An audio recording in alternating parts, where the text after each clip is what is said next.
मुक्ति को पाने से पहले उसके स्वरूप को समझना आवश्यक है। इसके बारे में पूज्य स्वामी राम सुखदास जी कहते हैं, लोगों ने प्रायः ऐसा मान रखा है कि हम प्रयत्न करके विशेष स्थिति प्राप्त कर लेंगे तब हमारा कल्याण होगा। यह बात अच्छी है, पर पूरी तरह से अच्छी नहीं है। वास्तव में कल्याण मुक्ति स्वतः सिद्ध है, वह करने से नहीं होती। परंतु आज यह बात कहने वाला आदमी अपराधी होता है। लोग उसका विरोध करते हैं कि यह ठीक नहीं कहता है, गलत कहता है। परंतु वास्तव में बात ऐसी ही है। हम कुछ भी करेंगे तो वह प्रकृति जन्य पदार्थों के साथ संबंध जोड़े बिना हो ही नहीं सकेगा। पदार्थों से संबंध जोड़ना ही बंधन है। हम कुछ भी करेंगे तो शरीर की सहायता लेंगे, इंद्रियों की सहायता लेंगे, बुद्धि की सहायता लेंगे। कम से कम एक देश में अहम को पकड़कर ही कुछ करेंगे। अगर अपने को एक देश में नहीं पकड़ेंगे, किसी में ममता नहीं करेंगे, तो हमारे से करना कैसे बनेगा। अतः करने से मुक्ति नहीं होती। करने से जो चीज़ होती है वह नाशवान होती है। कारण कि प्रत्येक क्रिया का आरंभ और अंत होता है। क्रिया से जो फल मिलता है उसका भी संयोग और वियोग होता है। जो की जाती है वह चीज़ नित्य नहीं होती। मुक्ति त्याग से होती है। पदार्थ और क्रिया रूप से जो प्रकृति है उसके साथ हमारी ममता और अहमता न हो तो हमारी स्वतः मुक्ति है। हमने ही ममता और अहमता करके बंधन कर रखा है। वह हम छोड़ेंगे तो छूटेगा, नहीं तो न गुरु छुड़ा सकते हैं, न संत छुड़ा सकते हैं, और न ही भगवान छुड़ा सकते हैं। भगवान तभी छुड़ा सकते हैं जब आप अपने आप को भगवान के सुपुर्द कर दोगे। अन्यथा भगवान स्वतः किसी को भी नहीं छुड़ाते। जितने भी अच्छे पुरुष होते हैं वे किसी पर भी अपना मत नहीं लादते कि तुम ऐसा ही करो। पूछो तो समाधान कर देंगे, हित की बात कह देंगे, पर जबरदस्ती नहीं करेंगे। भगवान भी जबरदस्ती नहीं करते। हम यह तो कह देते हैं कि भगवान को हमारा उद्धार कर देना चाहिए, पर अगर हम भगवान के शरण हुए ही नहीं तो वे हमारा उद्धार कैसे कर देंगे। किसी की स्वतंत्रता को भगवान छीनते नहीं हैं। आप सब तरह से भगवान को स्वतंत्रता दे दो तो भगवान सब काम कर देंगे। आपकी अहमता और ममता ही पतन करने वाली चीज है।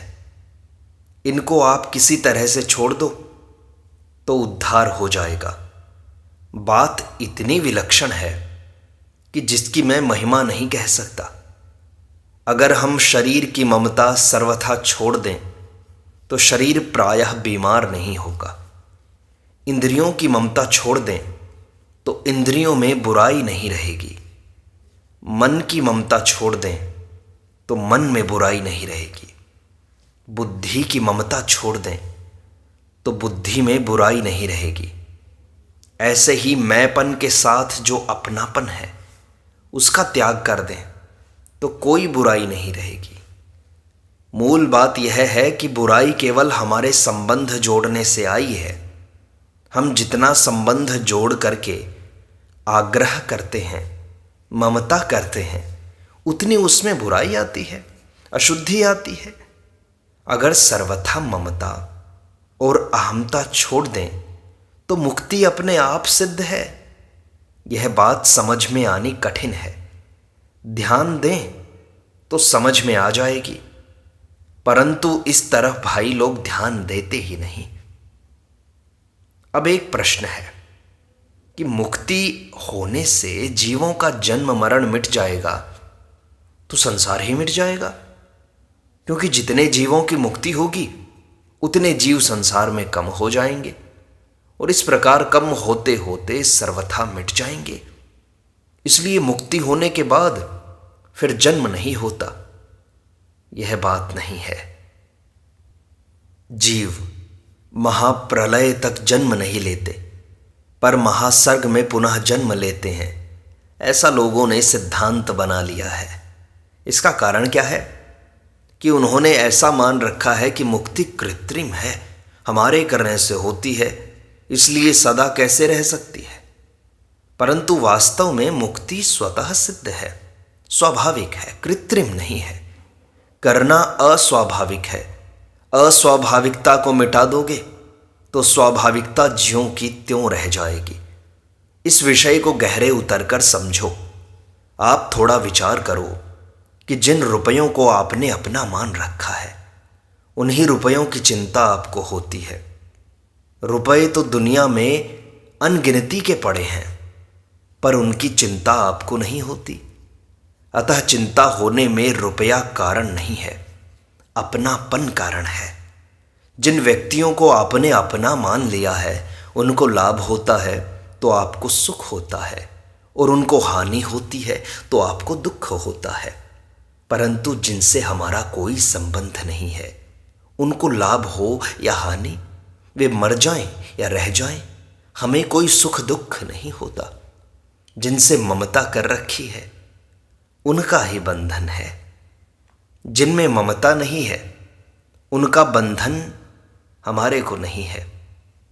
विचार करके देखें तो ममता का त्याग बहुत सुगम है। जिसको हमने मेरा है मान रखा है, उसको मेरा नहीं है ऐसा मानने में हम स्वतंत्र हैं, पराधीन नहीं हैं। परंतु उससे सुख लेना चाहते हैं, इसलिए पराधीन बन जाते हैं। संयोग जन्य सुख में फंसोगे तो पराधीनता से बच नहीं सकोगे। भगवान साफ कहते हैं, ये ही संस्पर्श जा भोगा दुख यो नया एवते आद्यंतवंतः कौन्तेय न तेषु रमते बुधः। संबंध जन्य जो सुख हैं वे दुखों के ही कारण हैं और आदि अंत वाले हैं। इसलिए विवेकी पुरुष उनमें रमण नहीं करता। जो उनमें रमण नहीं करता उसका कल्याण हो जाता है। संयोग जन्य सुख की लोलुपता ही संसार में बांधने वाली चीज है। मैंने पहले भी कहा था, आज भी कह दूं, मैंने पढ़ाई की, सत्संग किया, व्याख्यान दिए, इतने पर भी मेरा समाधान नहीं हुआ कि बात क्या है, यह बंधन कहाँ है। फिर संतों की कृपा से यह बात मेरी समझ में आई कि संबंध जन्य सुख की इच्छा है, यही मूल बंधन है। सुख की इच्छा समाधि तक रहती है, यह सुख की इच्छा ही बांधने वाली है। इस बात पर आप पूरा विश्वास करो। श्रोता ने पूछा, मालूम तो पड़ता है स्वामी जी की बात यह सही है, पर बैठती नहीं। स्वामी जी ने कहा, सही बात है, ऐसा मालूम पड़ता है, तो फिर खटपट मिटती क्यों नहीं? कहीं ना कहीं दोष है। जिस बात से खटपट मिटती है उस बात का ज़्यादा आदर करो। खटपट मचती है तो उसके मूल में क्या है उसकी निगाह करो। जहाँ कहीं मन में खलबली मचे तो स्वयं विचार करो कि मूल में कहाँ दोष हुआ, क्या दोष हुआ।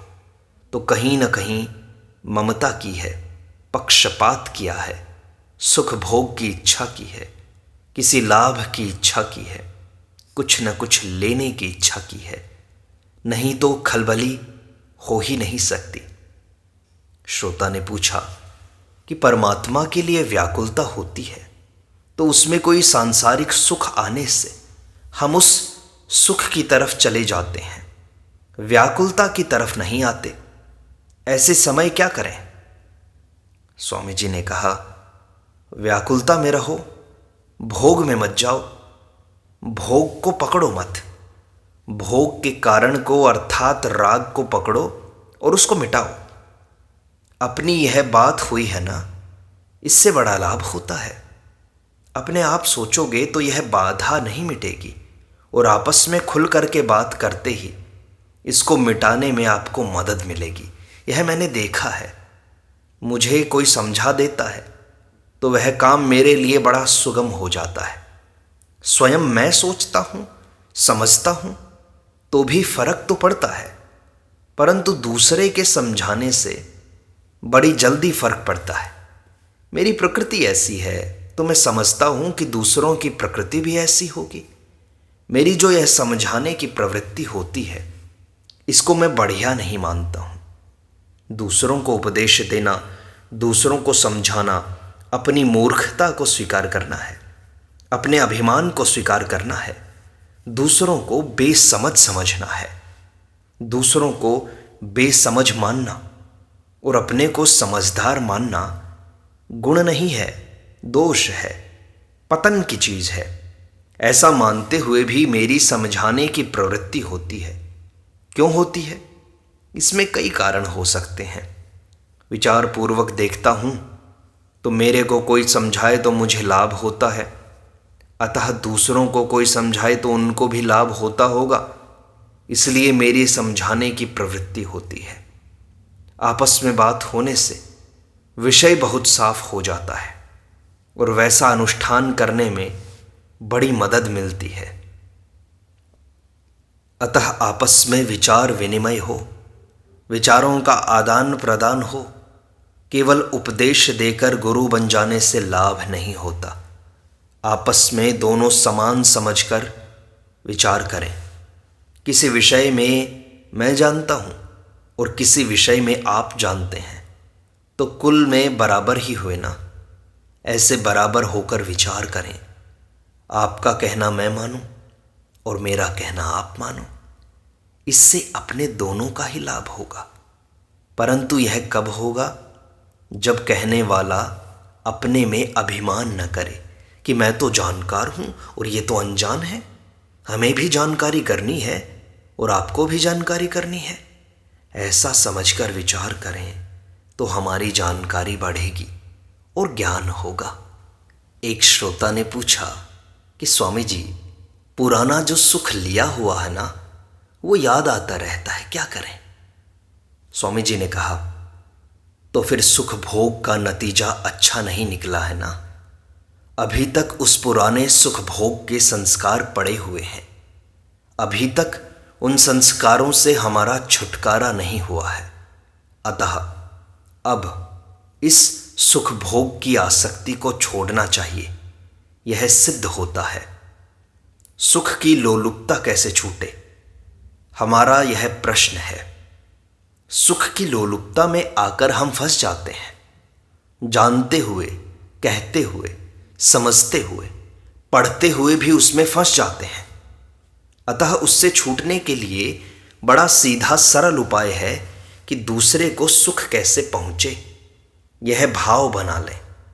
घर में माँ बाप को सुख कैसे हो, स्त्री को सुख कैसे हो, बच्चों को सुख कैसे हो, भाई भौजाई को सुख कैसे हो, पड़ोसियों को सुख कैसे हो, दुनिया को सुख कैसे हो, मित्रों को सुख कैसे हो। मेरे द्वारा क्या सेवा की जाए जिससे इनको सुख हो जाए, इनका हित हो जाए, इनका कल्याण हो जाए। इनकी बात कैसे रहे, इनका आदर कैसे रहे, इनकी प्रशंसा कैसे हो। यह वृत्ति अगर आपकी जोरदार हो जाएगी तो सुख भोग की रुचि मिट जाएगी। पुजाने की तो ज़्यादा प्रीति है और पूजने की थोड़ी है। सुख लेने की तो ज़्यादा इच्छा है और सुख देने की थोड़ी है। अगर देने की ही इच्छा हो जाए तो काम ठीक हो जाएगा। श्रोता ने कहा, सुख लेने में तो तत्काल सुख मिलता है, पर सुख देने में तत्काल सुख मिलता नहीं है। स्वामी जी क्या करें? स्वामी जी ने कहा, पढ़ाई करते समय बालक को पढ़ाई में सुख दिखाई नहीं देता, खेल में सुख दिखाई देता है। परंतु गुरुजनों के पढ़ाने से पढ़ना शुरू कर देता है और कुछ परीक्षाएं पास कर लेता है तो पढ़ाई में लगन लग जाती है। अतः पहले यह सूखी शिला की तरह है। सूखी शिला में न नमक है न चीनी है, कोई स्वाद नहीं, तो सूखी शिला कैसे चाटी जाए। परंतु कोई कह दे कि चाटो ठीक हो जाएगा, तो उसके कहने से चाटने लग जाओ। ऐसे ही ये कहते हैं, इसलिए सुख को छोड़ दो और दूसरों को सुख दो। इतना विश्वास तो है कि ये हमारे हित के लिए ही कहते हैं। भगवान के वचन हमारे कल्याण के लिए हैं, इसलिए उनके कहने से शुरू कर दो। भगवान ने कहा कि सात्विक सुख आरंभ में जहर की तरह है और परिणाम में अमृत की तरह है। यत् तदग्रे विषमिव परिणामे अमृतोपमम्। आरंभ में जहर की तरह है, यह बात पहले मेरी समझ में नहीं आई। सात्विकता में तो आरंभ में ही आनंद है, सुख है, और भगवान आरंभ में जहर की तरह कहते हैं। यह कैसे? विचार करने पर समझ आया कि राजस तामस सुख का त्याग करने में कठिनता आती है, इसलिए सात्विक सुख पहले जहर की तरह दिखाई देता है। आप इस बात पर विचार करो कि दूसरों को सुख कैसे हो, दूसरों की बात कैसे रहे, दूसरे का कल्याण कैसे हो। भगवान कहते हैं कि जिनकी प्राणी मात्र के हित में प्रीति होती है वे मेरे को प्राप्त होते हैं। ते प्राप्नुवन्ति मामेव सर्वभूत हिते रताः। जो हमें दुख देते हैं उनको भी सुख कैसे हो। ऐसा होगा तो संतपना आ जाएगा। दूसरों का हित करने में ही हमारा हित है। जैसे हम दर्पण में अपना मुख देखते हैं, तो अगर हमारा मुख पूर्व की तरफ होगा तो दर्पण में हमारा मुख पश्चिम की तरफ होगा। हमारा दायां उसमें बायां और हमारा बायां उसमें दायां दिखाई देगा। अब दर्पण में जैसा दिखाई देता है उसके अनुसार हम चलेंगे तो उल्टे चले जाएंगे। संसार रूपी दर्पण में सुख लेना अच्छा दिखाई देता है और सुख देना बुरा दिखता है। अब उसी के अनुसार चलेंगे तो दशा बुरी होगी, क्योंकि ज्ञान आरंभ में ही उल्टा हो गया। आरंभ में ही काम बिगड़ गया। दिखाई ऐसा देता है कि हमारा स्वार्थ सिद्ध हो जाएगा, हमें सुख मिल जाएगा, पर परिणाम में दुख ही मिलेगा। इसलिए अगर आप अपना कल्याण चाहते हो तो इस चाल को बदलना होगा, नहीं तो आफत ही आफत आएगी। दूसरे को सुख देने से अपने सुख भोग की इच्छा मिटती है। यह बात एकदम सबके अनुभव की है। श्रोता ने कहा, स्वामी जी, सेवा करने से तत्काल सुख तो नहीं मिलता, पर तत्काल अभिमान जरूर आता है। स्वामी जी ने कहा, अभिमान में भी तो एक सुख मिलता है ना, कि मैं ऐसा हूं, मैंने ऐसा कर दिया।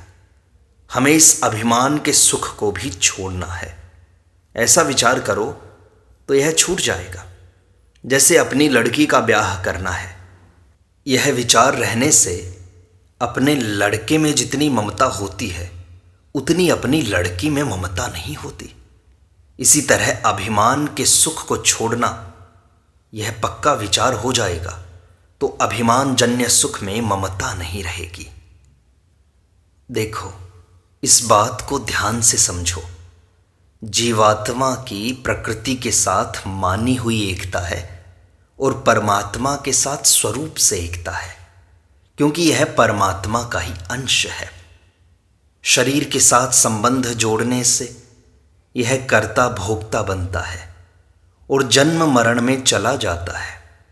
अगर यह शरीर के साथ संबंध न जोड़े तो मुक्त हो जाता है। वास्तव में यह मुक्त ही है। यह स्वतः स्वाभाविक सब में परिपूर्ण होते हुए भी अपने को एक शरीर में स्थित मान लेता है और जन्म मरण के चक्कर में पड़ जाता है। अगर यह अपने निर्विकल्प स्वरूप में स्थित रहे तो शरीर में रहता हुआ भी कर्ता भोक्ता नहीं बनता। जीवात्मा में निर्लिप्तता स्वाभाविक है और लिप्तता कृत्रिम है, परंतु निर्लिप्तता की तरफ उसकी दृष्टि नहीं है। यह मुक्त होता नहीं है, अपितु मुक्त है, पर उस तरफ इसकी दृष्टि नहीं है।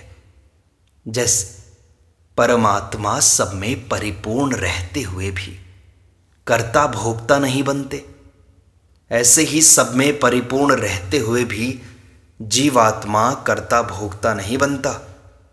जीवात्मा का परमात्मा से साधर्म्य है। मम साधर्म्यम आगताः। यह साधर्म्य स्वतः स्वाभाविक है। उपर्युक्त बातों से यह सिद्ध हुआ कि हम अपने को जो संसारी आदमी मानते हैं कि हम संसार में तो हैं और परमात्मा को प्राप्त करेंगे, ऐसी बात नहीं है। हम परमात्मा को प्राप्त हैं, पर उधर ध्यान न होने से हम परमात्मा को अप्राप्त मानते हैं। मानी हुई बात मिट जाती है तो मुक्तपना स्वतः रह जाता है।